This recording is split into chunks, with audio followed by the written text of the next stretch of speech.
in attendance tonight. Tonight we will have our next work session in regards to our budget. And the last time that we left off from our last work session, we had asked Ms. Steve Johnson to come back with recommendations on areas that could be revised within the budget in order to accomplish what we needed to. We had that shortfall we talked about, so you were coming back with recommendations tonight of how we make up that shortfall. Yes. And as we begin, I'd also like us to think about our basketball teams who are on the road to glory, as you could say, as the girls go to Eastern Montgomery tonight to play in a game, and our boys varsity team is also playing in some events this week. So on your table is my recommended budget for fiscal year 2018-2019. I am appreciative and grateful for the staff we have in Covington City Schools. They are hardworking and dedicated.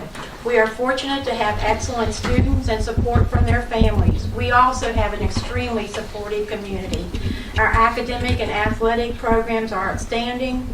We are about to embark on a new educational journey with a new K-12 initiative, Profile of a Virginia Graduate. Our enrollment is steady at 973. I have scrutinized our current operating budget, our staff, and our personnel needs.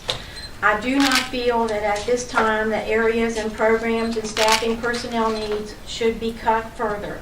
There are cuts and that have been addressed in the operating budget for 2018-2019 that Rebecca will go through in a few minutes. Yesterday, Rebecca and I participated in a conference call with DOE Budget Director Kent Dickey. The General Assembly is still in session, as many of you know. So many changes with projected revenues may occur over the next few weeks. The Senate and House have very different budget priorities. A committee of representatives from both the Senate and the House will meet next week and hopefully reconcile those differences. And I hope those differences will be in our favor. We hope to have a final approved budget from the governor's office by mid-March. I do have with me tonight the 100-plus pages we received after that conference call yesterday that outlines what the House and the Senate of the General Assembly are planning to do. As you know, the preliminary budget with the salary realignment from the board in September would cost the division $300,000. With the budget on your table tonight, I have attempted to phase in the salary realignment as it is a board goal. This phase-in is based on areas that I feel need addressing first, and based on the information that we have now from the governor's budget, I feel it is too costly to implement fully at this time, the salary realignment. It is my hope to phase in the other scales that you will hear about tonight in fiscal year 2019-2020 if our budget will allow. As you've heard from our staff in presentations the other evening, our division has other needs that need to be addressed above salaries. While this budget you'll hear in a few minutes does not specifically address each of those needs, it does have a contingency fund that could address operating priorities in 2018-2019. And Rebecca is now going to review this preliminary budget that I have prepared based on recommendations from my experience. Okay, I think you all should have in front of you a fairly thick packet. It's a little budget narrative and then the actual budget with the budget breakdown behind it, and then a list of individual salaries. Do you all have those 4 documents? Are these things located in the book or additional? These are additional. These are in your book, but these are revisions. Okay. These are revised documents. Okay, sure. So they're in there, but this is a new, later version. Everybody have all those things? Mm-hmm. Okay. Okay, so the recommended budget is for FY 18-19, and it includes school operations for $11,134,136. It includes the cafeteria fund for $484,014, and the textbook fund for $68,201 for a total of $11,686,351. Our state funds are based on an average daily membership of $965. We increased the average daily membership from $958 to $965. We're pretty comfortable with that figure. And that resulted in a net increase of state dollars of $38,582 for operations and $464 for textbooks.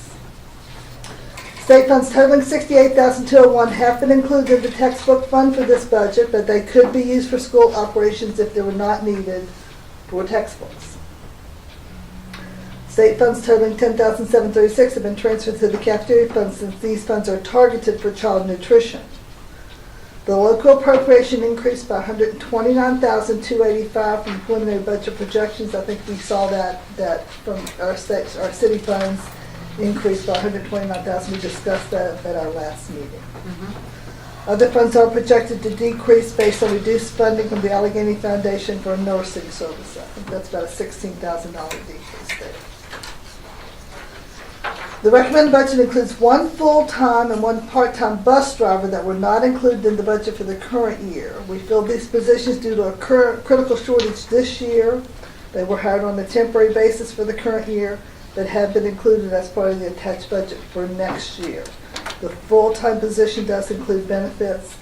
The part-time position does not. The cost of these positions is $36,580. We do not have one teacher retirement next year, and the replacement cost for this position is budgeted at step 0 of the approved scale with the health insurance plan. Okay. The recommended budget includes salary increases as follows.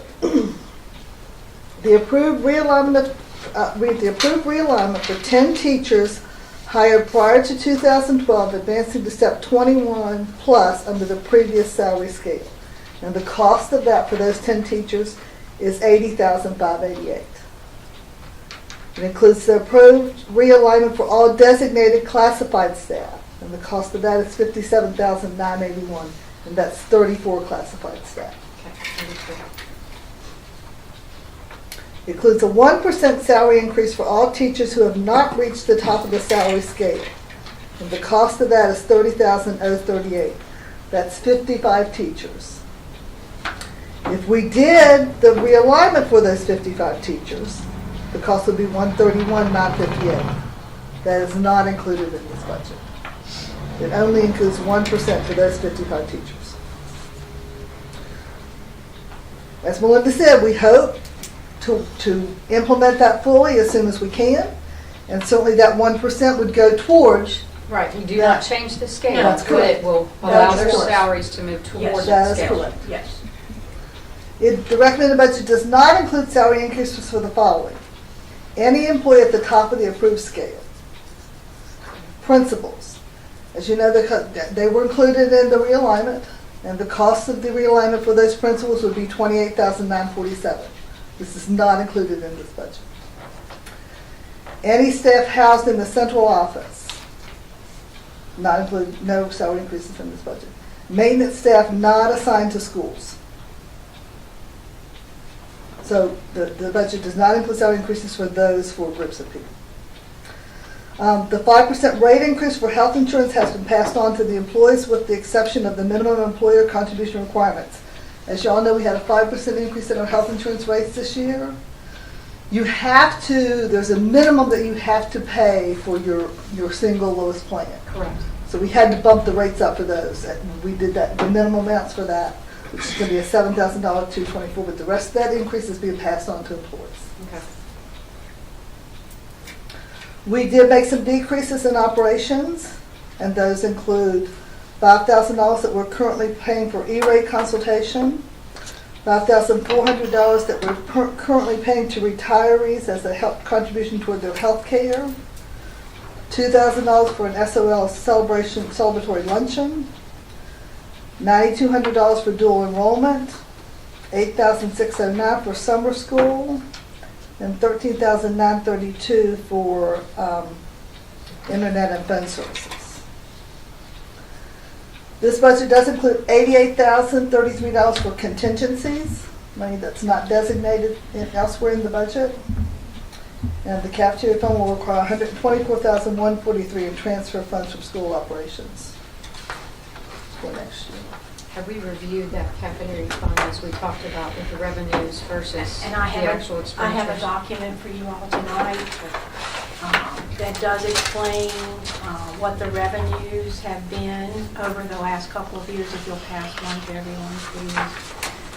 Rebecca and I did meet with, would you like me to explain a little bit about If you what's in the wanna walk packet? through it, Yes. please. On February 9th, Brenda, Rebecca, and I spent a few hours together to gather some information requested about the cafeteria fund and how we can manage the funds better and how we can be more fiscally responsible. And we still might have some more information to give to you, but we don't have it all, but here's some. There's a cumulative report, and that's an error in there, from August 14th to January 31st. And if you'll take this packet out that says edit check, this is what comes from the cafeteria, I guess, operating system, management operating system. And it does say, you see the program, National School Breakfast Program, on a couple of the pages. And it starts in August, and it outlines how many kids were eligible to eat, how many did eat, how many we claimed for free and reduced. And it runs through January 29th. And then we have one for each, this is just for Covington High School, because they are the ones we can. That's the one that we're actually charging for their Right, meals. yes. And then here is also for Covington High School, the National School Lunch Program, starting in August, running through January, which does explains how many were eligible, how many we claimed, how many were free, reduced, and paid, and it's got quite a lot of figures in it. But we can continue to work on that. The next document in your packet is about the food purchases over the course of 15-16, 16-17, and 17-18. About the food purchases we have had per month, and of course those are for all three schools. Sure. Yes, that's not These are just the our- actual expenditures of food, is what Yes, you're saying? yes. Okay. Yes, and you can see how we've got that total. The next document is one-page child nutrition revenue over the course of 3 years, 15-16, 16-17, and 17-18 for breakfast, lunch, and total. That would include your breakfast, your lunch, your a la cartes, your people who have reduced payments. This is all included in the revenues that were brought in. And as you can see, we're still doing 17-18.